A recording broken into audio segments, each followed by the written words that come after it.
एक व्यक्ति नोमान इलाही को कल गिरफ्तार किया है। पाकिस्तान में कुछ व्यक्तियों के साथ संपर्क में है और उनको संवेदनशील सूचनाएं मुहैया करवाता है। इस वक्त की बड़ी खबर हम आपको बता रहे हैं, जहां पर पानीपत के अंदर एक पाकिस्तान जासूस को गिरफ्तार किया गया है। वहीं आपको पूरी जानकारी आपको देंगे। जिस तरीके से लगातार ये सूचना सिटी तहलका द्वारा आपको पहले भी पहुंचाई गई थी। क्या हरियाणा में बैठा था पाकिस्तान का एजेंट? क्या आतंकियों से जुड़ चुका है पानीपत? कौन है नोमान इलाही? किस मिशन पर था? क्या फैक्ट्री की नौकरी सिर्फ एक नकाब थी? ये अभी भी सवाल हैं। हर सवाल के पीछे एक खौफनाक साजिश छिपी है और हर जवाब जुड़ा है पाकिस्तान से। हरियाणा के पानीपत से गिरफ्तार हुआ एक ऐसा शख्स जो भारत की गोपनीय जानकारी पाकिस्तान के आतंकी इकबाल तक पहुंचाता था। लगातार ये पिछले कितने लंबे समय से कर रहा था, इसका भी पर्दाफाश होगा। वहीं आतंकी इकबाल जो कि भारत के खिलाफ साजिश रचने की कोशिश कर रहा था, जिस पर पुलिस ने समय रहते शिकंजा कस लिया और उसे देश के गद्दार का नाम हम आपको नोमान इलाही, जो कि उम्र 24 साल, पेशा सिक्योरिटी गार्ड, रहने वाला उत्तर प्रदेश के कैराना का, असलियत मुल्क का गद्दार, जिसको लेकर लगातार अब पुलिस ने भी इस पर प्रतिक्रिया दी है, वो भी हम आपको सुनाएंगे। लेकिन पाकिस्तान में इसका सीधा संपर्क चल रहा था।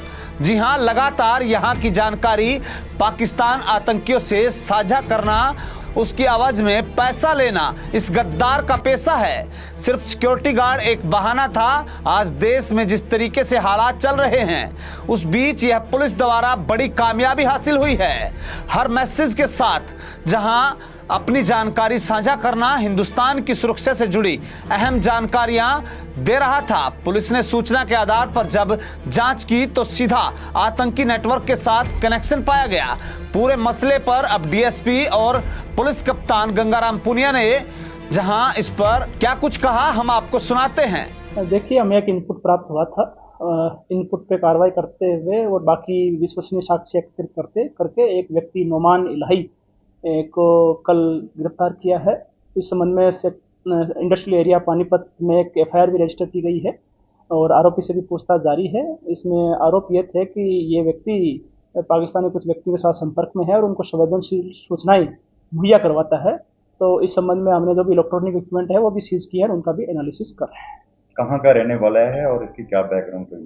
देखिए, मूलतः व्यक्ति कैराना का रहने वाला है और अभी पानीपत में ही एक सिक्योरिटी गार्ड के तौर पे नौकरी कर रहा था और टेम्पररीली वहीं रह रहा है।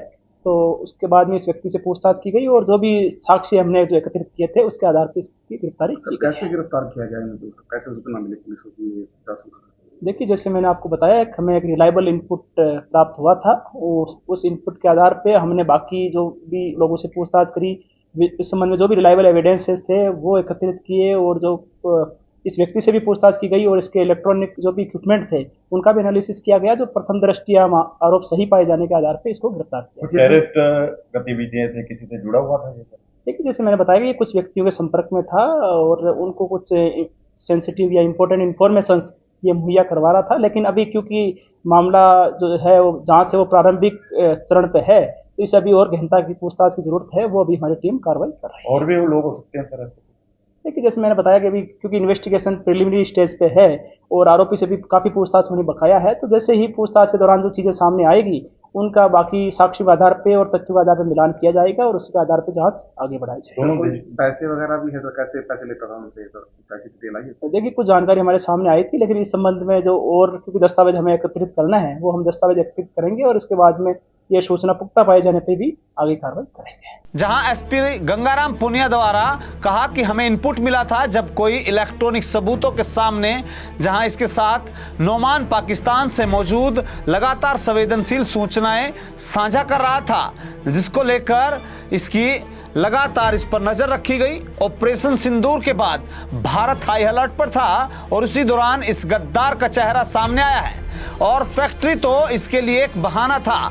इसके बाद एक जहां इंफॉर्मेशन पाकिस्तान पहुंचाने का काम लगातार कर रहा था, बिल्कुल, यह शख्स कभी अपनी बहन के घर में छुपा बैठा था तो कभी फैक्ट्री में सिक्योरिटी गार्ड बनकर देश की निगरानी कर रहा था।